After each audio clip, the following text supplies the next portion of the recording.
Estonia had to call a UN Security Council meeting for the first time in history because Russian fighter jets deliberately entered its airspace.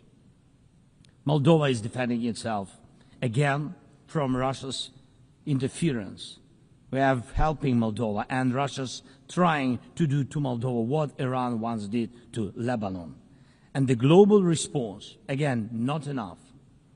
We have already lost Georgia in Europe.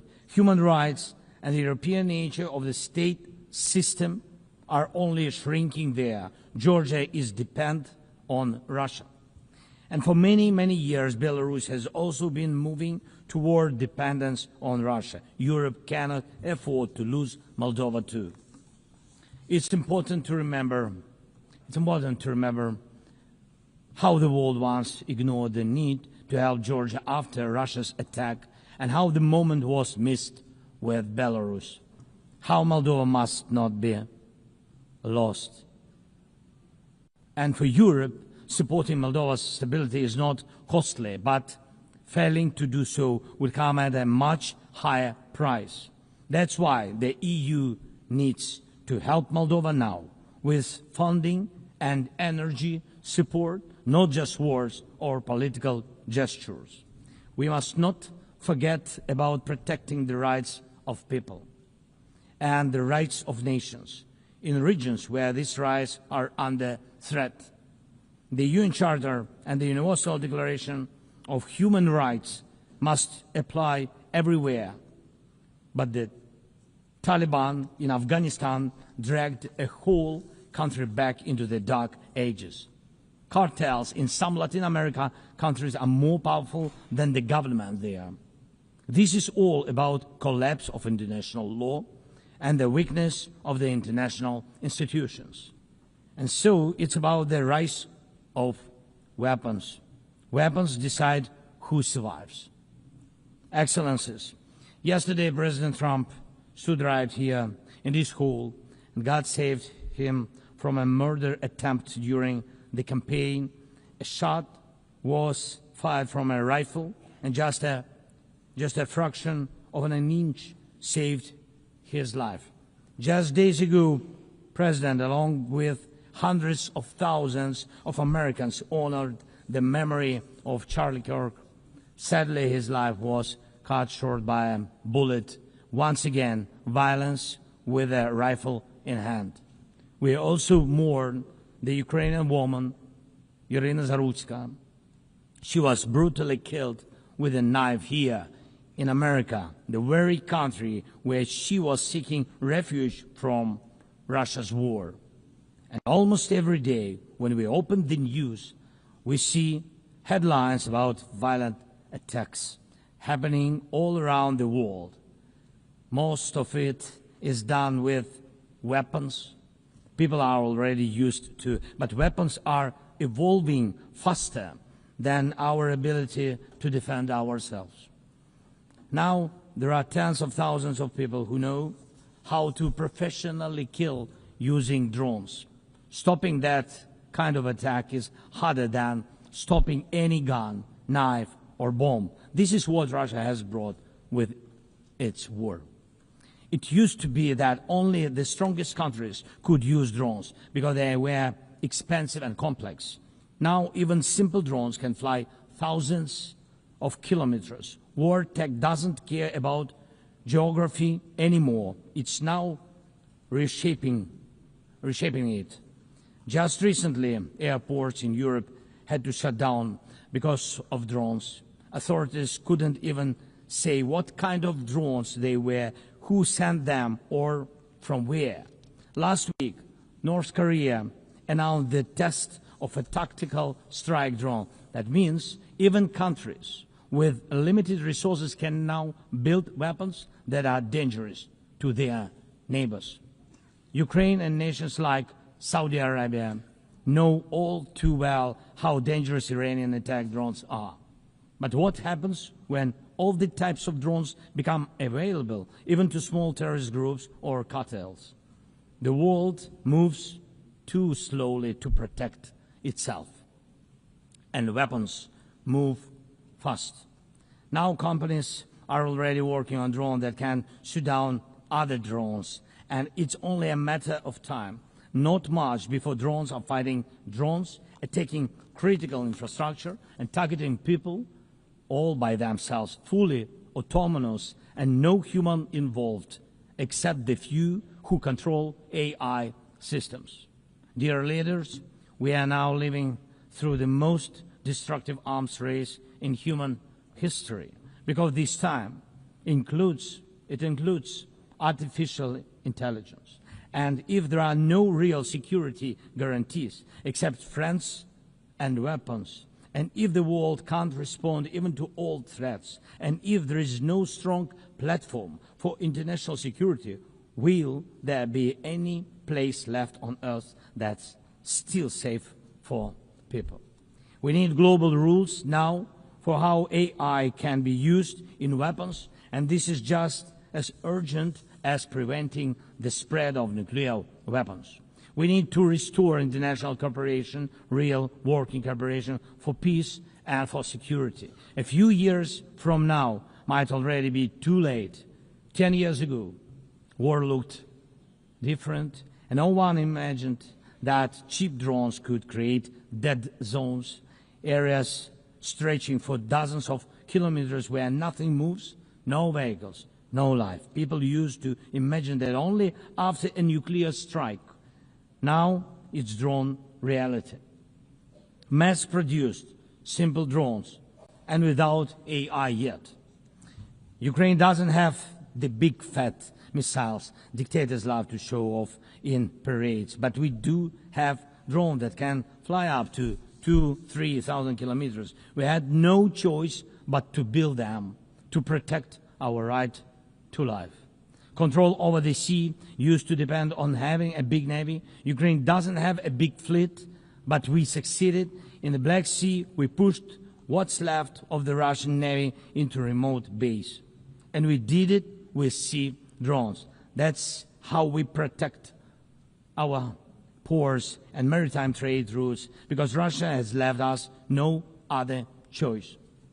And our Spiderweb operation, when cheap drones destroyed or damaged dozens of expensive Russian strategic bombers, became a real example for special forces around the world of what new weapons can do to old systems. These very Russian bombers attacked our cities. And none of this would have happened if Putin had not started this full-scale aggression, full-scale war. And every year that this war goes on, weapons become even more deadly. And only Russia deserves to be blamed for this. Dear leaders, to protect lives, Ukraine builds underground schools and underground hospitals. To protect lives, we have to spend more on protecting power stations from drone and missile attacks than on building sports facilities or cultural infrastructure. Ukrainian farmers are learning how to protect their equipment from Russia's FPV drone strikes, and for them that challenge is far greater than climate change. Russia's war has put us in this situation, but do you have protection against similar threats? The facts are simple. Stopping this war now, and with it, the global arms race, is cheaper than building underground kindergartens or massive bunkers for critical infrastructure later. Stopping Putin now is cheaper than trying to protect every port and every ship from terrorists with sea drones. Stopping Russia now is cheaper than wondering who will be the first to create a simple drone carrying a nuclear warhead. So we must use everything we have together to force the aggressor to stop. And only then do we have a real chance that this arms race will not end in catastrophe for all of us. If it takes weapons to do it, if it takes pressure on Russia, then it must be done. And it must be done now. Otherwise, Putin will keep driving the war forward wider and deeper. And we told you before, Ukraine is only the first, and now Russian drones are already flying across Europe, and Russian operations are already spreading across countries, and Putin wants to continue this war by expanding it, and no one can feel safe right now. So first, we are now building a new security architecture for ourselves. More than 30 countries are already part of our coalition, and we are strengthening our army, launching joint weapons production with partners, and defining financial commitments for defense in a way that could become a security model for any other nation. If security guarantees work for Ukraine, something more than just friends and weapons, it will mean that people were able to make national security not a privilege for a few nations, but a right for everyone. Second, we are ready to make our modern weapons become your modern security, your modern weapon. And we have decided to open up arms exports. And these are powerful systems tested in a real war when every international institution failed. And we are also ready to grow our defense production together with strong partners so that their protection is modern and reliable. You don't need to start this race from scratch. We are ready to share what has already proven itself in real defense. And third, many in the world are still relaxed. Still. But look at how many countries are here at this General Assembly. Countries that are at war, or just came out of war, or are trying to stop one, or openly getting ready for one. War has already reached too many people to pretend it has nothing to do with you. So it depends on you. Whether you help peace or continue trading with Russia and helping Russia to fund this war, it depends on you. Whether prisoners of war will be freed, whether abducted children will come home, whether hostages will be free. It depends on you. What will define existence? War like now, or our joint strong actions as it should be? Yesterday we had a good meeting with President Trump, and I also spoke with many other strong leaders, and together we can change a lot. Of course, we are doing everything to make sure Europe truly helps. And of course, we count on the United States. I appreciate the support we are receiving. Yes, much depends on the G7 and G20, but in the end, peace depends on all of us, on the United Nations. So don't stay silent while Russia keeps dragging this war on. Please speak out and condemn it.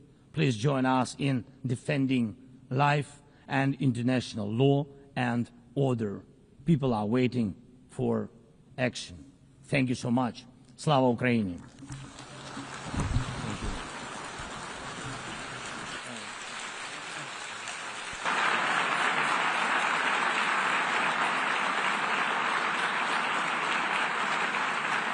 Au nom de l'Assemblée générale, je tiens à remercier le président de l'Ukraine.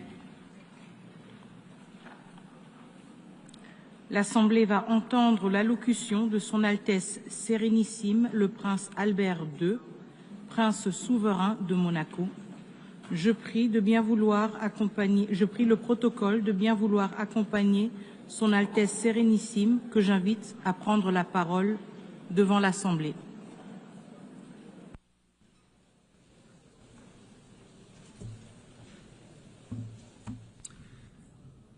Madame la Présidente de l'Assemblée générale, Monsieur le Secrétaire général, Mesdames et Messieurs les chefs d'État et de gouvernement, Excellences, Mesdames et Messieurs. Il y a 80 ans, la création de l'Organisation des Nations Unies a marqué un tournant décisif dans l'histoire contemporaine des relations internationales, offrant à chaque État un forum de dialogue et d'échange.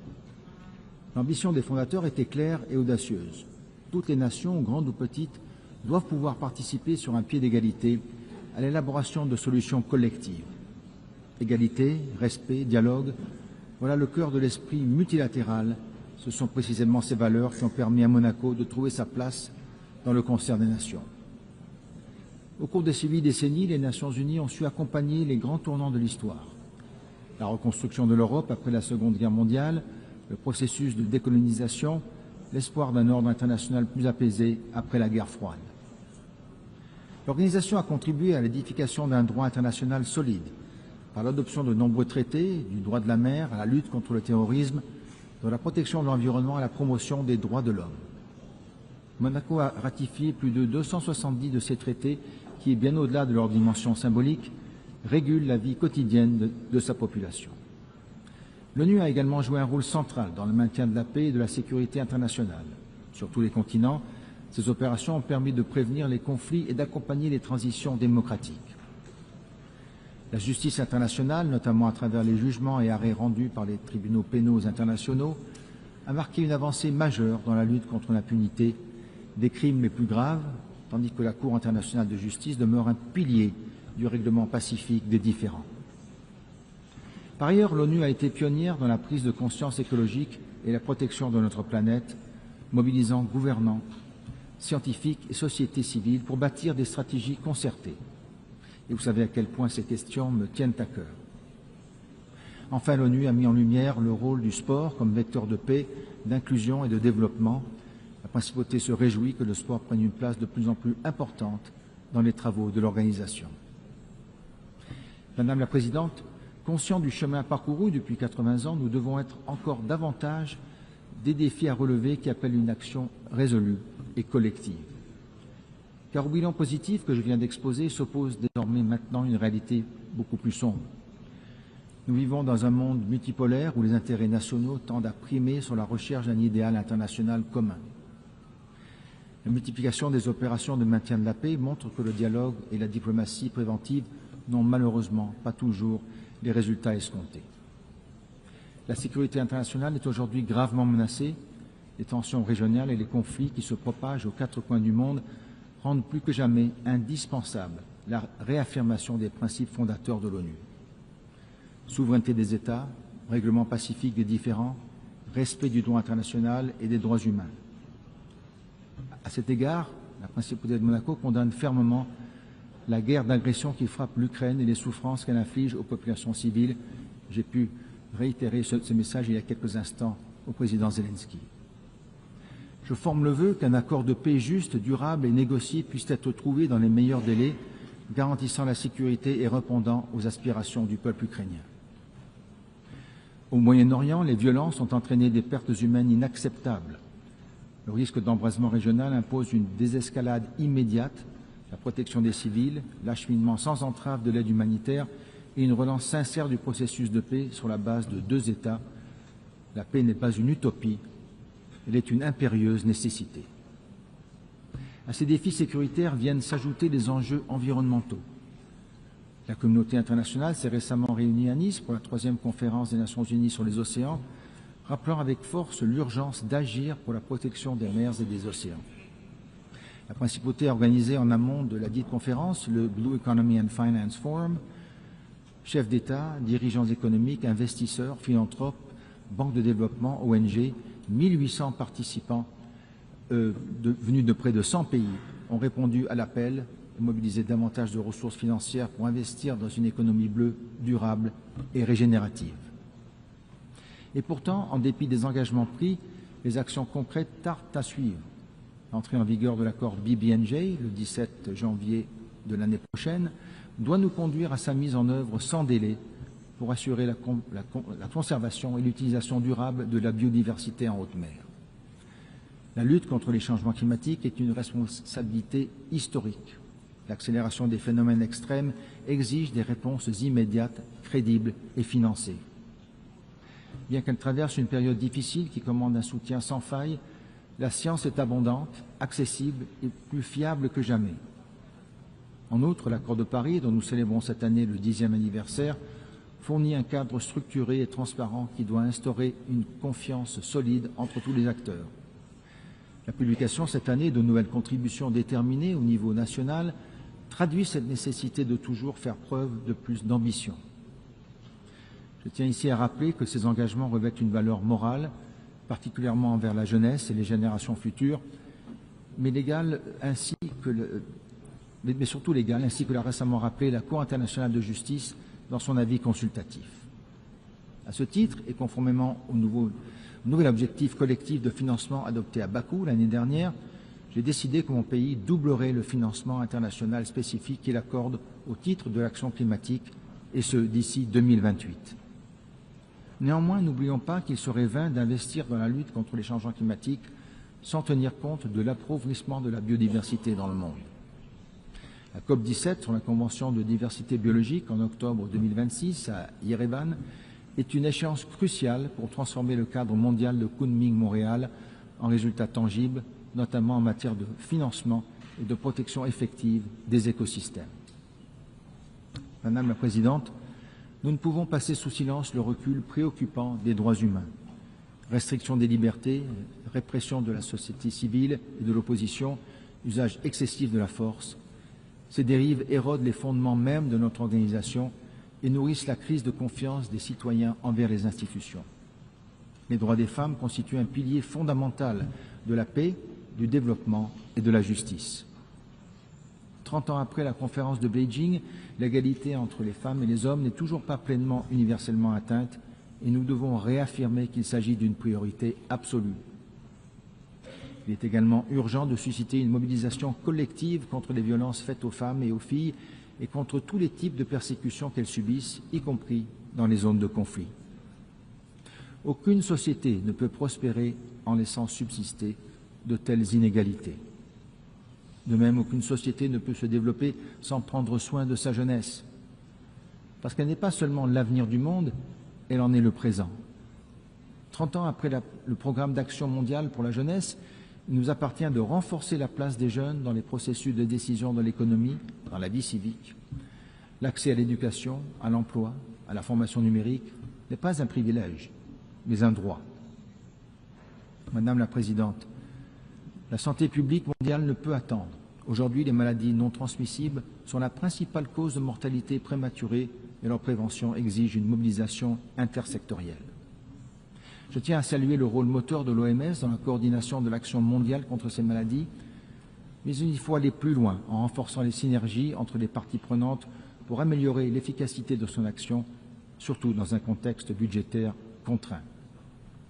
La 4e réunion de haut niveau consacrée à cette problématique doit donner un nouvel élan pour intensifier la prévention et assurer un accès universel à des soins de qualité. Madame la Présidente, le 80e anniversaire de notre organisation offre l'opportunité de relancer le multilatéralisme, de réformer son fonctionnement et de répondre à la crise de liquidité. La réforme de notre organisation doit restaurer la confiance des peuples et les rassembler au sein d'une structure efficace et centrée sur ses valeurs fondatrices. L'ONU reste la seule institution universelle capable de défendre la souveraineté des États et d'incarner l'idéal de coopération entre les peuples. Mais elle ne se résume pas à son siège new-yorkais. Les institutions spécialisées, UNESCO, FAO, OMS, PNUD, AIEA et tant d'autres jouent un rôle essentiel en soutenant concrètement les politiques sociales, éducatives et environnementales des États. Permettons-leur de s'acquitter pleinement de leurs responsabilités sans dupliquer leur mandat à New York et recentrons les travaux de notre organisation sur les priorités de la Charte. Nous devons renouer avec l'esprit de dialogue qui a inspiré la création de l'organisation. Le débat général doit redevenir ce moment unique où les dirigeants s'écoutent, confrontent leurs visions et aboutissent à une meilleure compréhension mutuelle. La principauté de Monaco fonde l'espoir qu'en se réformant, l'ONU redevienne ce centre où s'harmonisent les efforts des nations pour maintenir la paix et la sécurité conformément à l'article 1 de notre charte.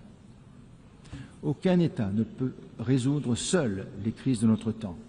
C'est en partageant idées, ressources et volontés que nous pourrons bâtir ensemble un avenir de paix et de progrès durable, parce qu'ensemble, nous sommes meilleurs. Je vous remercie.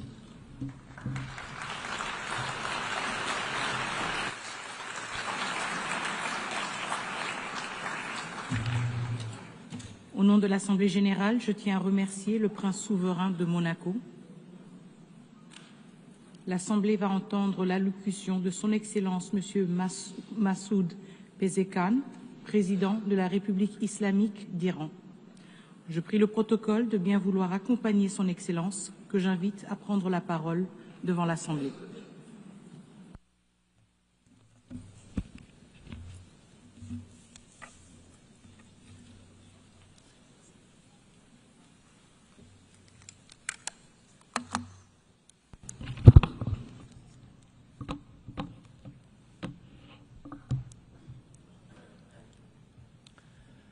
بسم الله الرحمن الرحیم. آقای دبیرکل، خانم رئیس، نمایندگان محترم، خانم ها و آقایان، شعار امسال 80 سال و بیشتر برای صلح، توسعه و حقوق بشر در حقیقت فراخوانی برای همبستگی و نگاهی مشترک به آینده روشن‌تر است.